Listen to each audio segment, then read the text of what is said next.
Skeleton Hi, twins. everybody. Hi, That movie. everybody. Hi, everybody. I'm still on break, apparently. Welcome. Yes. Welcome back to Babylon. This is the podcast where we are watching and reacting to and discussing Babylon 5, a show that I love and have watched multiple times all the way through. We just watched Infection, episode 4 of season 1. I'm Jen. I'm a screenwriter. I have watched Babylon 5 before this, but it's been a long time. And I am enjoying revisiting and reanalyzing and watching people who've never seen it before, like... I'm Gus. I'm an actor. I'm the first time through this. I've watched the first 5 episodes, if you count the pilot. Yes, yeah. I'm Allie. I'm a stay-at-home dog mom. I'm a screenwriter and an actor. And this is my first time watching Babylon 5. Yes. Is Petey around? He's normally around. He's in the house. other room. We bought okay. new chairs. We bought new chairs, and he really loves them. And so now he's been sleeping in the chairs. Okay. Like, that's cool. Constantly. Well, as long as he's comfortable, that's important. He's very he exists at a constant level of I haven't really gotten to sit in the chair. No, because the body is in the he takes priority, obviously. It was the dawn of the streaming age. 4 friends, bound by a shared love of stories, embark on a journey to a legendary space station. 2 veterans of the ancient television wars, revisiting a familiar battlefield.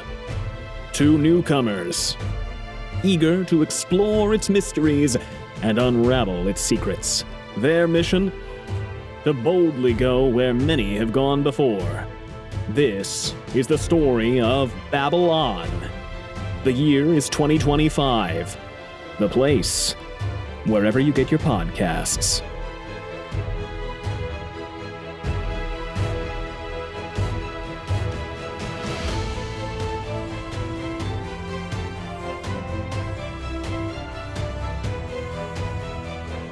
This episode that we just watched is called Infection, and I'm going to do it now because I forget all the time.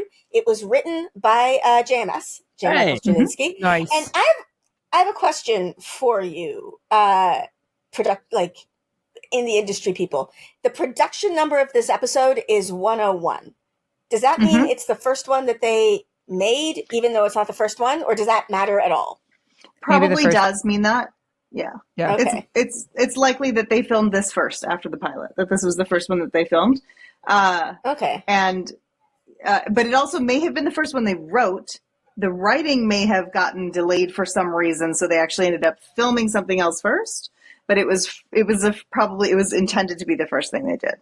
Okay. I can tell you it definitely was the first one that was written after the pilot. Like that would make sense, yeah.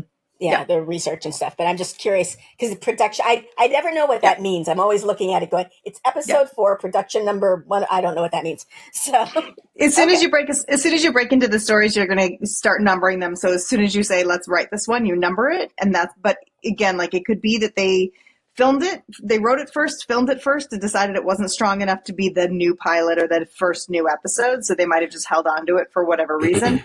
Maybe there was avian bird flu or something going on, so they were like, let's hold off on our Infection one. But also it could be that they wrote it first and then just decided like something in production happened, so they actually didn't film it as quickly. I feel like this would also be a terrible place to start, if for no other reason than no Londo, but also Right. no That's true, Jakar, that's no Delenn. That's it. No, what's her name? Lita. Lita? Not Lita. It's not Lita anymore. Replacement Lita. Right? Oh, What's her right, name? Talia. Tal, not Lita. Yes. Yeah, no, Talia. Tal, not Lita. Yeah. This was a surprisingly, cut down cat. was very First big bare. appearance of Dr. Stephen doing anything. Yeah. We got the reporter now. Got her. Yeah. I hope we never see her again. And Jenny, Why? and Jenny, you may know this.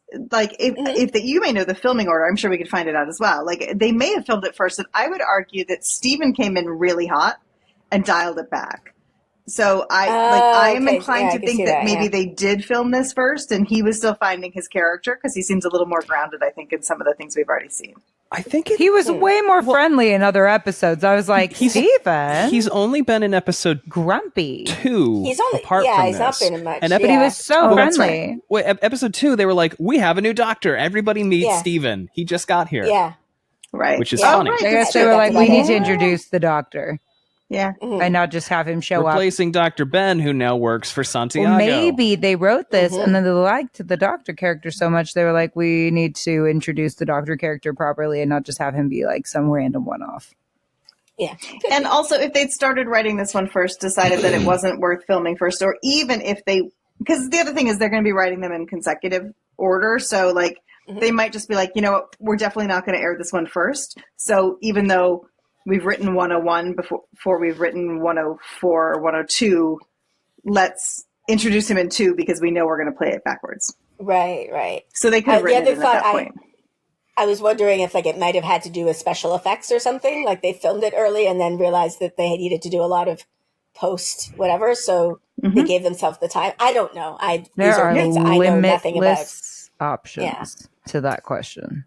Because, Yeah. So, okay, talk about the behind the scenes stuff. Let's get back into the meat of the episode. Your thoughts on the actual episode? It's not my favorite one I've seen yet. Really? It's my favorite one. The way your voice went up like that. That's crazy. Okay, here's That's crazy. It's my favorite one. Here's yet. where I am. That's so wild. Here's where I am. It's very fun. It's not bad by any means. The first 35, 40-ish minutes of it were Monster of the Week, and that's fine. And then the last, 10, I was like, oh, now we're talking about the thesis of the episode, and now we're seeing how it ties into everything else thematically. So I really liked the last 10 minutes, and I thought the makeup was amazing, the prosthetics were amazing, the performances were great. It's not bad by any means. What I have liked so much about a lot of the other episodes has been more the interspecies politics, right? Yeah. The tension between different factions, the interplay between like the Centauri and the Narns and the Minbari and the humans and the guy who is a ball of light, Vorlon. I was like, and what this the one hell are you talking about? Yeah, this one didn't really have that. That's fine. I mean, you can't have that in every single episode, but that's kind of what I'm on the lookout for most of the time. Is like, how does this connect into that? Obviously, this connects into that heavily with xenophobia and hyper jingoistic nationalism and the idea that maybe Earth could retreat and like pull away from space. And I know that Sinclair's whole thing at the end was he's like, no, we can't retreat back to Earth because eventually Earth will be destroyed. So what was it all for? But like, I don't really think that's the thesis of the show. I feel like the thesis of the show is less about like preservation of human history and identity and more like if you're part of a community, you have to actually be part of the community as opposed to being like, nah, too much fighting. I'm going to take my 2.5 mile long space station ball and go home. So I was curious as to why he focused so much. I guess it's because he was talking to the reporter who I hate, who was like humanity first and all this other stuff about, protecting our own interests and whatever. Thematically, it makes a ton of sense. But I kind of thought he was going to talk more about like the interstellar politics of it all. Right. Yeah, I'm going to shut up now. Yes, Okay. Allie. Sorry, I feel like a teacher. Yes, this was Allie. my favorite. Yeah, this was my favorite episode so far. Just because it was, I just thought it was really fun. I just had fun. It was I fun. had fun. But was it a little ham-fisted? Yes. Was the exposition rather clunky? Yes. But because of it, I found it endearing, I think. But here's the thing. I went to the Wikipedia page for the episode. What? Mm-hmm. It's going to have spoilers. So because I was about to do that, can you? And I'm wondering who directed it too. Well, I I can didn't tell go you. to I didn't go to a section that looked like it would be spoilery. I just went to the writing section. So it says Straczynski. JMS is what we who wrote generally call him. this episode first out of all the Babylon 5 scripts, felt that the episode was possibly the weakest episode in the season. Yes, I was going to bring that up. It's like his least favorite of the season. I feel vindicated. He and I can definitely disagree on that. Well, it's not that it was a particularly strong episode. I just found all of it to be just very, very silly and enjoyable. But maybe because it was so silly is why I enjoyed it and Straczynski did not. But apparently, as nearly a year had passed since the pilot episode had been filmed, he felt it was difficult to find the fingerprints of the characters again. Straczynski, right, as on any show, it takes a while to get up to speed once you hit the hit series. That was the real problem, and there wasn't any real way to get past it except to write it, reacquaint myself with the characters, and move on. I probably would have opted out of doing it had we had more scripts on hand, but we didn't, and oddly, many of the production team liked the script quite a lot. Ha! I guess it had to be done. You're bringing up the points I was going to bring up. There you go, Allie. Yes. Yeah, I stopped reading before I got to the series arc importance part. Yes, we're now please do. Thank you. Yeah. But it is interesting because here's the other thing too, is that like there's more than one aspect. I'm like, oh, the introduction of Steven in the other episode, Ivanova like feels a little more established in some ways here. Getting right into the Sinclair thing of like you have a death wish, and Garibaldi's saying it's happened several times. So to me too, the other thing that's really obvious is that JMS might not have liked this episode or like the plot of the episode, but he went in and massaged the shit out of this before they filmed it because it's definitely not playing. He knew when it was playing at this point. I think he had to have known that and made these adjustments as they were going. But I feel like themically in the show, we really do have these two ideas. That one is about interspecies and non-isolationist and versus isolationist, and that political aspect is going to be a part of the show. But the other thing is the demons of war. And I felt like both of the endings that happened in this episode felt really tacked on to me, and now I get it because I'm like, oh, maybe they actually filmed those late, or certainly just were like, okay, keep the rest of the script, it's fine, we got to get into production, but like I'm going to rewrite the last two scenes. Like I kept thinking the show was over, and then and then it was like, oops, let's make sure we know that this has some themic relevance. Oh wait, it's also got this themic relevance too. Like they kept coming back to tell us what. And then we're back in the Shire. It felt like a little bit of writer insecurity of like, I just want to make sure that everyone knows that this episode is good and important. So what was with the reporter? She just was not important. Just gave them an excuse to have the tag at the end. And she was also, she was giving us like, so, again, presumably like maybe he took the Santiago won the election out of this and put it in the other one, or maybe it was always for later. But she does give us, like, she's establishing that back home on Earth, people are questioning it and wanting to be isolationists. And we've just come off an episode that's about Nazis, isolationists, not wanting anyone who biologically different to come to their planet. So, I think that it's, she's there to just let us know that Earth isn't high, doesn't have higher ideals than what we're complaining about with these Akaran who've been gone for 1,000 years, that Earth people are also, have the same issues. True. Yeah. I'm wondering if she's going to be an antagonistic presence that moves forward, or if she's just a one-off. I don't think we ever see her again. Yeah, I think. I don't think so. J player? Yes. Yeah, Waffle indeed. Yes. What was her name? Waffle. I don't remember her name. Marianne. Her name was reporter, Lady. Purple jacket reporter. Her name was Marianne. Marianne. So. Yes, I knew that. Will we see Marianne again? I think we see her new different shade of lipstick ever again? She that's why they kicked her off the show. They were like, you were supposed to be a main character, but you wore the wrong fucking lipstick. Get out. That's exactly it. And she's like, that's not my call.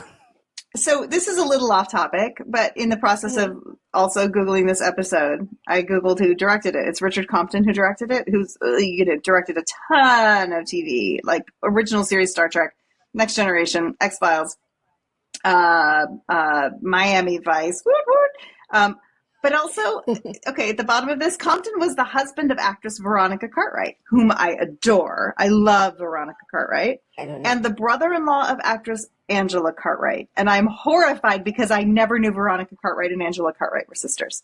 And I'm having a little existential moment and wanted to share it with everybody out there. I love things like that. Like when I learned that Greta Gerwig and Annie Baker are sisters-in-law, I think. What? I lost my fucking mind. Yeah. Wow. I don't think I knew this either. Yeah, they're I don't remember if it's exactly sisters-in-law or let me double check before I start spreading misinformation. Yeah, Greta Gerwig and Annie Baker are sisters-in-law. Greta Gerwig being the acclaimed director of such films as Barbie, Little Women, and Little Women, and Annie Baker being Lady Bird. one of my favorite contemporary playwrights. Wow. Who also wrote a movie recently. I did not I know forget that. what it's called. I haven't seen it. so who's partner? Sorry. Anyway, go on. Keep going. Irrelevant. Okay. I was trying to steer us back to Babylon 5. Yes. Sorry. Yeah, no, it's fine. That was interesting. I did not know that either. But the other thing that JMS said, and when he was, he talked a lot. Like when the show was on the air, he was on the internet a lot, and people would, he would reply to them. One of the other issues that he had with this episode that he couldn't seem to work his way past was he wanted the crux of the episode to be about the Akarans and their Nazi philosophy. But he said, once I put this guy in the suit, the episode became about the guy in the suit. Like the visuals sort of hijacked the story, and he couldn't figure out a way past it. I'm just curious what your thoughts on that. It happens. Yeah. Yeah.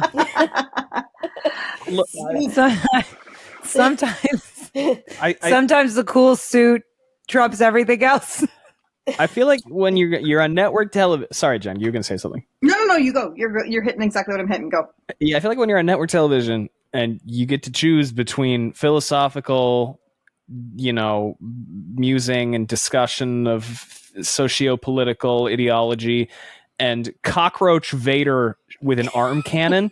Cockroach Vader with an arm cannon is going to get the screen time because, like, as interesting as philosophical stuff is, the people want to see Cockroach Vader with an arm cannon. They sure do. Yeah. They apparently really, really do. Yeah. Like, again, my favorite part of the episode was the last 10 minutes when they were doing all the tags that were the endings that were tagged on and the philosophy stuff where they were talking about that. But, like, if this is season one, it's an untested IP, it's an untested show that he says is going to run for 5 seasons. You got to hook the people with Cockroach Vader with an arm cannon. Yeah. Can you say that one more time? Cockroach Vader with an arm cannon? That's what he is. That's that exactly better come what up on he the is. previously next episode. It's the only Cockroach Vader with an arm cannon. It's the entire previously on Babylon 5. Cockroach Vader with an arm cannon. That's it. Back to you, Jenny. Preparing animating that already. Oh my God. Love it. But it is, you're exactly right, Gus, in terms of especially 90s TV. And also, we would call this premium TV today. And in the 90s, sci-fi TV wasn't considered premium type TV, but it did have giant budget. And this didn't have as big of a budget as Star Trek, but like you've got executives who are like salivating and saying like, there is a cockroach Vader with an arm cannon. That's the one. And they're like, this is going to be good TV. This is great. People are going to freak out. They've never seen anything like this on TV before, and like all the effects and all of that. They get very excited. And that becomes the executive saying like, this is good monster TV. This is good monster of the week, alien of the week TV. And, but the thing that JMS did is like, he maintained a level of control for the show. So he threw those scenes in at the end, whether it was always there or not, to say, I'm going to make sure my theme still gets in there. Yeah. And I'm going to make sure I have a good director directing it. And that I'm like, agreed with the 90s acting, that it was really pushed. And, from the reporter walking in and just being horrible at the beginning and just being like, I'm really mad about everything. And I was like, why? What was the motivation? But it was never heard of her.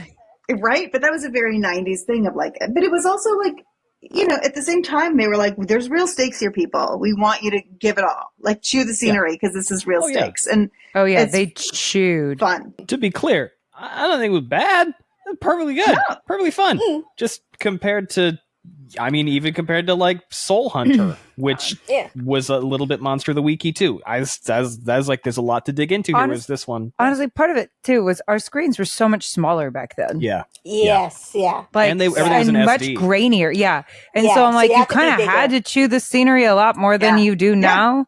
Like, I feel like now it's all about like very subtle micro expression stuff. Yeah. You know, it's like, oh, wow, look at their eye twitch in that one moment. You would really tell based on the freckle movement. I don't know. Right. Like, you know what I mean? Like No, how they were we all have subtitles. Back then now it was like, because everybody listen up, Jeff. Like back then it was very like, listen up, Jeff. I have 15 minutes until the transponder explodes. And you're like, whoa. And now it's like, listen up, Jeff. Yeah, it's a very different. And yeah, look at the camera work. I mean, we never go in tight. Like, you know, today you'd be this close in somebody's face watching those eye twitches, watching that freckle move. And, you know, back then you weren't going to be, because it was never going to look good if you did. Yeah, you're never going to see it.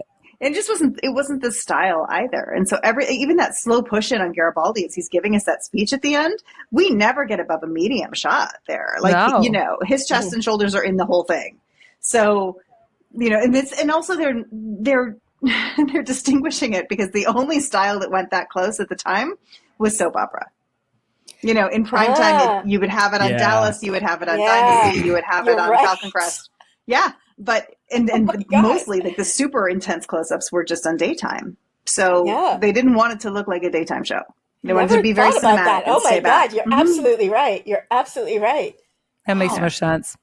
Yeah, it's just fun. Like, it's just fun to see how the acting styles have changed over the past few decades. Like, it really has become so much more like, tight focus. Like, you know, auteur. Like, you know, like.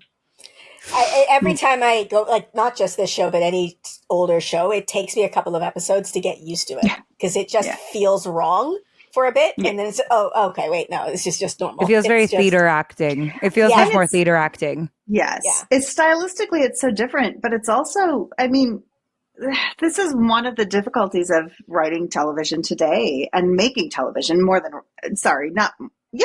writing television. Making a television show today is that the expectation from the audience is a level of premium that is like, in effect, the budgets in acting style. So which means you are looking for like, you know, really solid actors, like, and you can't, you know, so then you're paying more money for those actors. You can't fill your cast as much. You can't find younger, cheaper actors to fill these great roles because you've already spent your entire budget on a couple of big names. And so it's really hard to create TV today with today's audiences being just really savvy and having an expectation that TV is going to be, feel really real, you know, even when it's science fiction. And speaking of expectations, and this is something we've discussed before, but the expectation of the audience for Babylon 5 at this time, I can say as a person who was watching it, was not that we had to be paying attention to long arcs. So, you know, I'm just curious of what things would you pull out of this that you think might continue? I felt like it was almost all theme. But you know, thematically, probably a lot of the stuff about Back at Earth. I could see like all the stuff about Earth biotech, weapons manufacturing, warmongering, the at-home politics of it all feel like they're going to be, you know, pretty significant. That's been a through line in almost every episode. We've gotten in touch on Santiago and the New Earth policy and the New Earth, Earth kind of not New Earth, but you know the latest Earth first. Earth first. Oh, Jesus Christ! Make Earth great again? Or we? Oh, stop! What would it be? Miaga? Mega. Oh, it's Mega. It's Mega. No. Oh my God! I want to tell you, Marianne is such a mega. She's big so mega. Well, down to the hair. I was going to say she's Fox News coded, except her hair should be straight. She's so Fox News coded. Her hair needs to be straight. Every single woman on Fox News. She looks like every single woman on Fox News. Like, including the dated makeup. Like, including, but not limited to. Her hair just needs to be straight. That's the only difference. Yeah. I want to know why every woman on Fox News has the same incredibly dated makeup style. Yeah, like, it's all the same. It's weird. It's because they're appealing to old men. That's why. That's what it is. It's because they're appealing to old white men. That's why. Who are like, last time I was out in the world and wasn't in my recliner, women looked like this from the 90s. Am I wrong? No, you're absolutely right. You're absolutely right. Do you have any further thoughts about this episode? I think that the reporter is going to become a main character. Oh, are you just saying that to antagonize Gus? Yes, probably. It's about 50-50. I do think that this like Earth First, if we're going to call it that, I think this Earth First thing is going to become a pretty central issue. So there is possibility for her to make a return. Oh, yeah. Mm-hmm. Okay. Let's hope so, because I want to see Gus's head explode. Well, she and Sinclair's girlfriend from episode 1 are going to team up. Show up in one episode and be like, what the fuck? I just want actors to work, Gus. Like, why? Too, why are we being mean to me? Oh my god! Yes. Oh man! Oh, it was so funny. Okay. A show that I worked on in some recent memory. I was talking at a dinner with an actor who was telling me how much they enjoyed working on the show, and I realized that we had just had a mating that killed off that character. Oh. Yeah. Oh. That's rough. That's painful. That's rough. I will say, I said this to Jen at the end of our last one 2 months ago. This is probably one of my least favorite episodes of the show. You Not and me. Just this season, am I the only one that loves the beetle thing? JMS is going to bust through the door and be like, I told you it was ass. I don't think he said it was ass. Him over. Was it the JMS, best? come on in. I just loved how campy it was. I love camp. I love camp. It was so campy. Frankenhooker was one of the best films ever made, but Frankenhooker was better than this. I don't hate the Frankenhooker is the best campy thing I've ever seen. Either. I just thought it wasn't my favorite. Yeah, I agree with you, Jenny, is what I'm saying. Yeah. That's like, the reason I'm saying that though is like, if you know that this is one of my least favorites, that is like a floor for you to think of. You know, most of the show is going to be above this. I thought that was some of the best television I've ever seen. So you're saying that this is Babylon 5's black market. This is Babylon 5's Sub Rosa. I really enjoyed the episode. Am I the only one? I just thought it was so funny. I'm here for the camp. I'm here for the funny. Jenny was hedging. There is another episode that I would put in Sub Rosa. Oh no! Somebody's gonna fuck a ghost. Oh shit! Somebody's gonna fuck a ghost. The doctor's gonna fuck a ghost. Who fucks a ghost? Is it Garibaldi? It would be Garibaldi. No, it'd be Jeff. It'd be Sinclair. Jeff. They both fuck a ghost. Everybody fucks a ghost. Eiffel Tower ghost. Ghost orgy episode. Eiffel Tower ghost. Oh my god. Okay. Okay, sorry. The Eiffel Tower ghost? I'm not saying anything more. I probably shouldn't have even said that. But, do you have any? I know you have a hard out, Ali. So I don't want to keep you too long. But do you have anything before we kick you out for the Grey Council? Yeah. I had fun. I'm glad the viewers are like, it's been a week or however long it is between when we release these. I'm glad we're doing this again. This is so fun. I can't wait for the reporter to come back. Have fun talking. Have fun storming the castle. Yes. We'll see you. See you later. Bye. Bye. Bye. Bye. Ah, my friends! You have reached the most dangerous part of our journey, the Grey Council. Here we speak of things that must not be spoken. Secrets, betrayals, spoilers. If you are not ready, turn back now. But if you dare to proceed, I promise you it will be magnificent. Oh, Mr. Garibaldi! I can't didn't wait even for the reporter to come back. I know, she totally does. I didn't even think about the ghost fucking aspect of it. I do not know if you remember this, Jen. No. There is an episode where someone fucks a ghost in the show. I do not remember and it's not even the episode I hate. The episode that I hate the most is the boxing episode, and I was putting that up at some Rosa, and then when they emphasized the ghost fucking, I was like, oh shit, there literally is an episode where someone fucks a ghost. Yeah. Oh my god. Yeah. No, the boxing episode is my least favorite. of the show. And then you're reminding me of all of these because I watched this long before I watched, Battlestar, and I'm like, so they kind of just like took all the same episodes and put them in Battlestar. The boxing episode, the fucking a ghost. I mean, kind of angel, ghost, whatever you want to call it. Anyway, yeah. Probably. I mean, things inspire. Oh, that's something I actually meant to bring up because things do inspire other things. You guys all talked. I have not seen Blade Runner. I am a nerd who's not seen Blade Runner. But you all started referencing how tight, like, that speech was. That like a fully a Blade Runner speech? There's a lot to it, yeah. Of like yes, and there's. I mean, it's all the same tropes. They're in everything because there's the like. Blade Runner is, if I don't want to spoil it for you.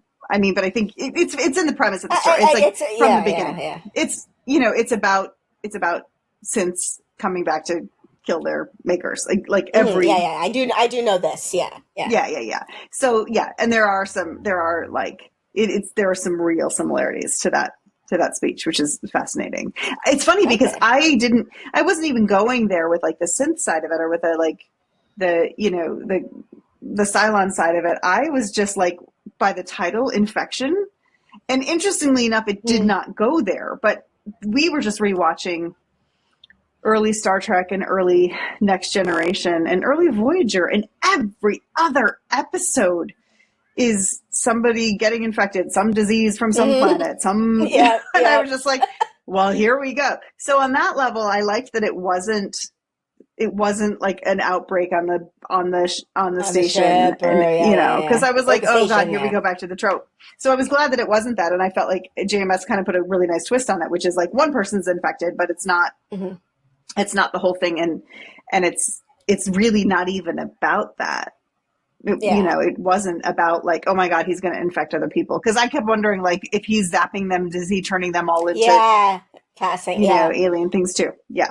So I thought that was actually really nice. Again, like I would agree. I don't think it's the strongest episode, but I felt like it was a really good twist on some of those tropes that we've seen a million times. So even if JMS is like, it didn't turn out to be my favorite, it's still, that storyline instigated some actual really good, thoughtful things. Yeah. Right. Yeah.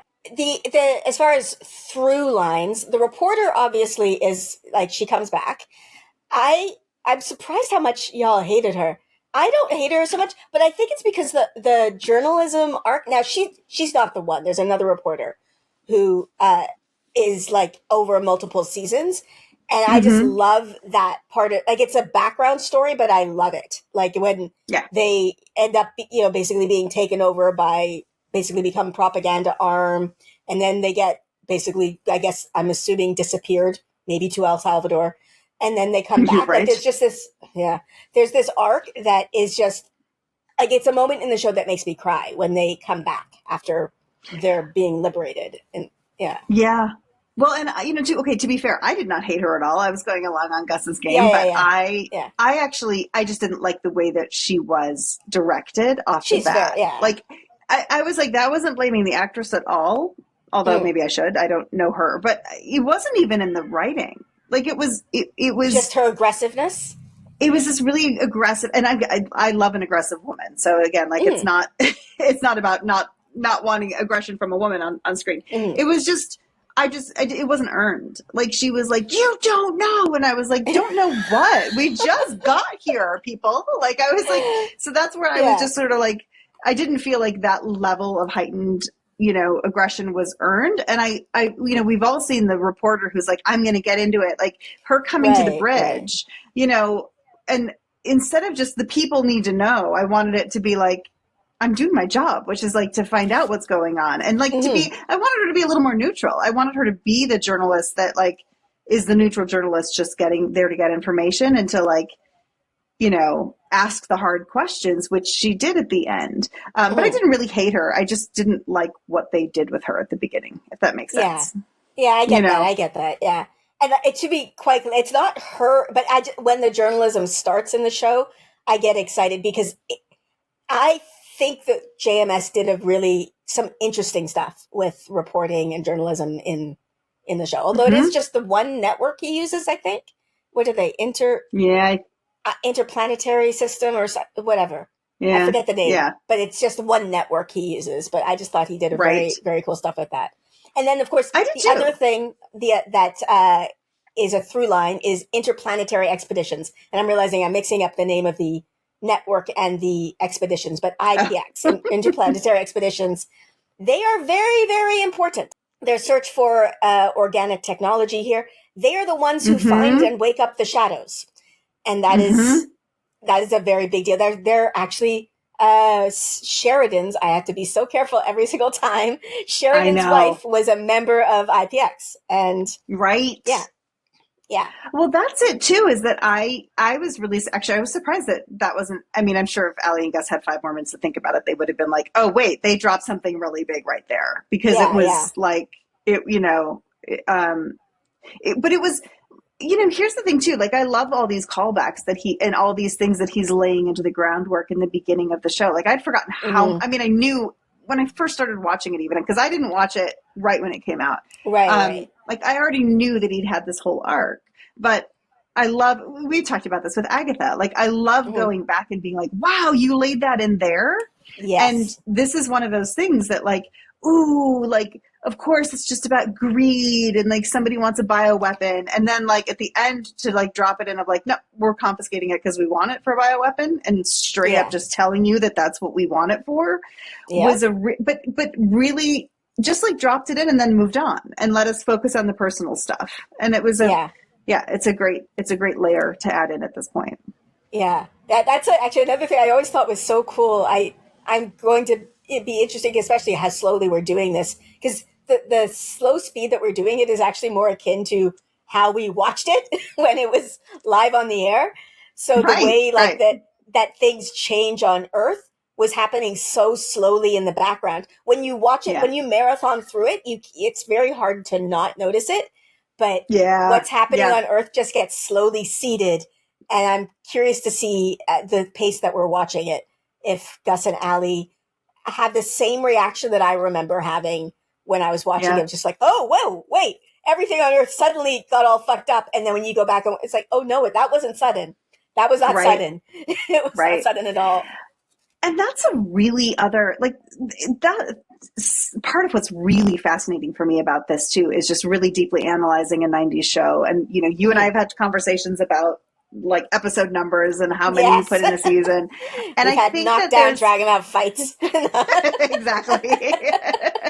And I think there's something really fun about watching, and remembering that, and it wasn't even like, oh, it was protracted over 26 weeks. It wasn't 26 weeks. It was like 38 weeks because they were repeats, there were breaks, there was like holidays, there were things like it wasn't on the air because Thursday Night Football was on, whatever. Like, it wasn't played every week. So even if you had 2 or 3 in a row, then you'd have a few weeks off and you'd repeat them and then you'd go back, So it is really nice to remember that the way we sculpted a series then was very different than what we do today. That is one of the things I miss about the old television is the feeling of time, the feeling of time passing. Because even like in a show now, they will do everything that they can to give you that passage of time. But there's nothing that can replace the fact that I would watch the finale in May after having watched the premiere in September. Like that's a huge, a school year will have passed. And it really, it mattered how you crafted. And let's say that the season finale was episode 26. It really mattered then how you crafted episodes 24 and 25, maybe even 23, because you ultimately had to repeat the story points that you put in episode 1. You had to remind us that in episode 1, this happened, that was the beginning of the setup. And so like you revisiting all these things, which is really fun as an audience member, you're like, wait, what? Oh my God, I kind of remember that. But it meant that you couldn't write 24 and 25 to be their own episodes. They were absolutely, it was required that they had to be the setups that we had forgotten by then. I think what other things I wanted to bring up for like our secret part of the conversation. Oh, again, another thing that I wanted to bring up during it while Gus and Allie were there, but I thought it was very interesting considering, Sinclair, his big battle was the line. They kept talking in this episode about him putting his light or going into the line.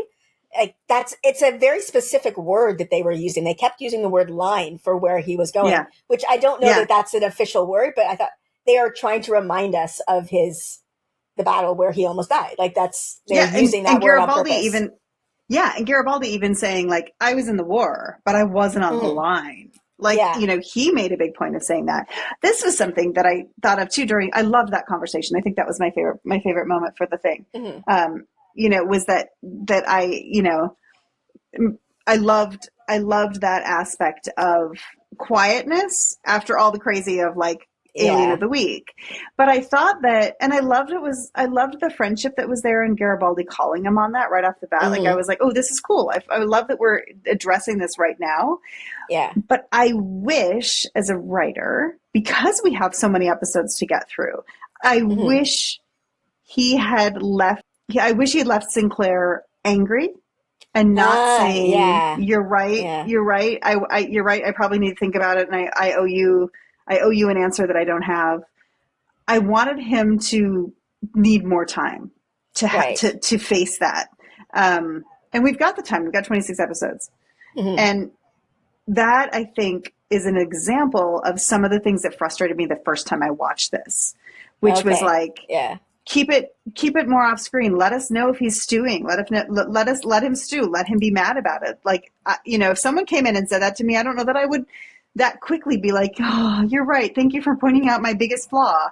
My serious character flaw. Thank you so much, because I'm really ready to face that. And I suppose it's a testament to Sinclair being a very mature person, but also I felt like it was too early. I wanted to see him stew in it a little bit. I wonder if that was like a sort of a sacrifice to that. No, all episodes must be a closed loop philosophy, like of the time. Yes. Like we have to feel like the episode ends with the problem having been solved. Like, Yes, and that actually very well might have been. It may have been a studio note that was like, you can't leave him angry like that. It wouldn't surprise me, because JMS I would think would be like, oh, I want to leave this open. So I'm thinking about that. Sounds like a studio note, which is like, no, we need to know how he feels about that. No, we don't. But you do, because we write episodes that have a beginning, a middle, and an end. Yeah. Interesting. Do you have any? I know you had a notepad. I don't know. Do you have any other thoughts? I did. Yes? That was the biggest thing. That was the biggest note that I wrote down afterwards too. And also just Allie's projections are always so fun, because she's so freaking on all the time.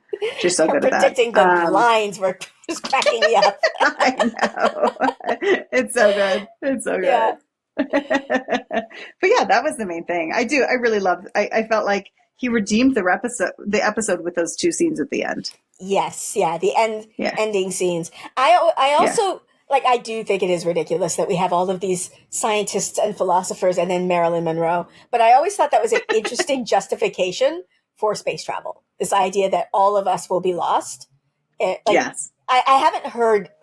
Maybe other people have said that, but I haven't heard anybody else. In my mind, that comes from yeah. You haven't read Three Body Problem, right? You just watched the season. I've just watched the season. Yeah. Okay. It's not from the show. It's from, and it's not until the third book. But that is a really big theme towards the end of the third book of like, of wanting to preserve our history. Yeah.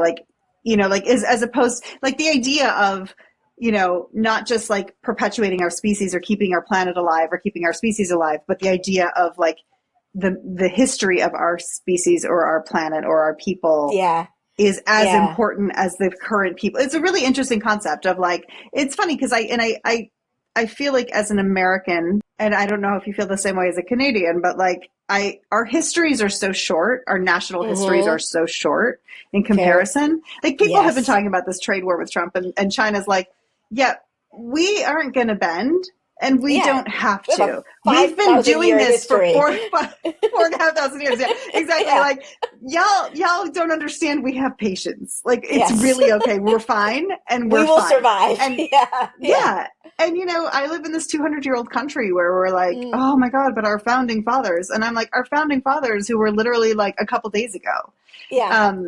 And I find that when I talk about, like, I felt it a lot when I went to Greece. I just felt this sort of overwhelming, like, from the people there. They're like, we're just a blip. My life is important, but it's just a blip. Like, I come from a line of history. Yeah. In Ireland, when I lived in Ireland, I was in a pub once, and they had the establishing year on it, and I was like, "Oh, this pub is older than my country." Like, what? Yeah. What on earth? What on earth? Yeah. Wow. I went to the oldest pub in Scotland when I was in Edinburgh, and like a friend took us there, and it, it's like it says 1395 or something on the lintel. Like I'm like, oh. And like, the pub that I was in was not even it wasn't even a special pub. Like, it was not the oldest in Ireland. It was just like a local pub. I was like, holy shit.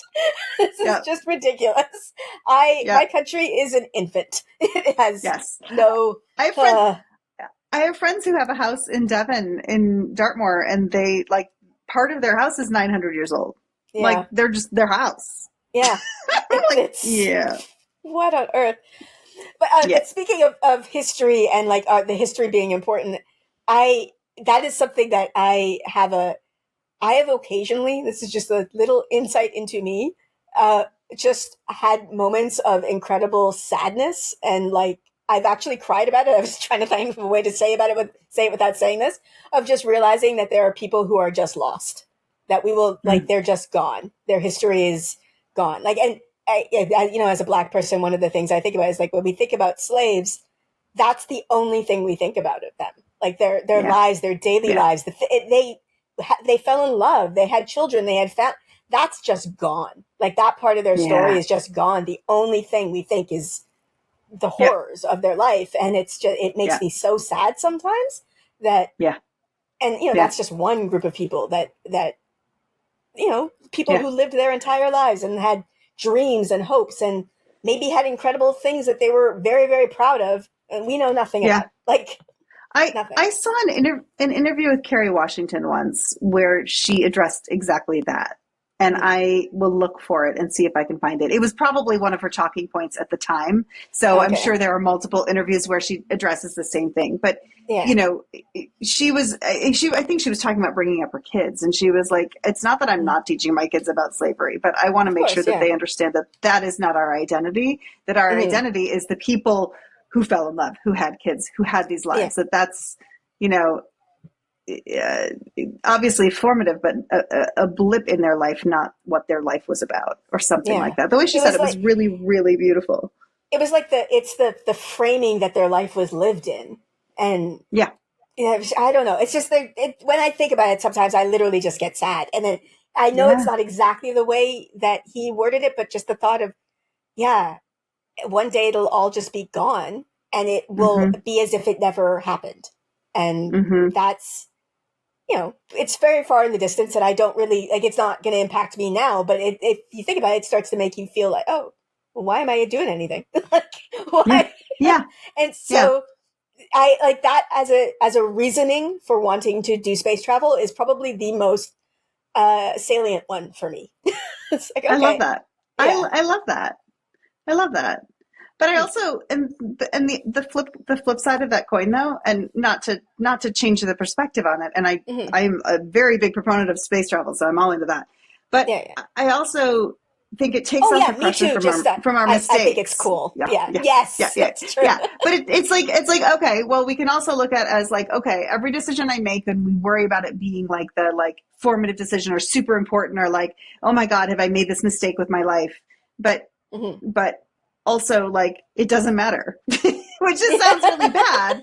But in a sense, it makes me more present and makes me like, okay, what's important is, that I go hug my kid when we get off this call, and like that I, like, what's important is the right now, and that, like, the silly games we did yesterday, or the, like, hiding Easter eggs that we did last week, and then him re-hiding everything for us to go find, and like, like.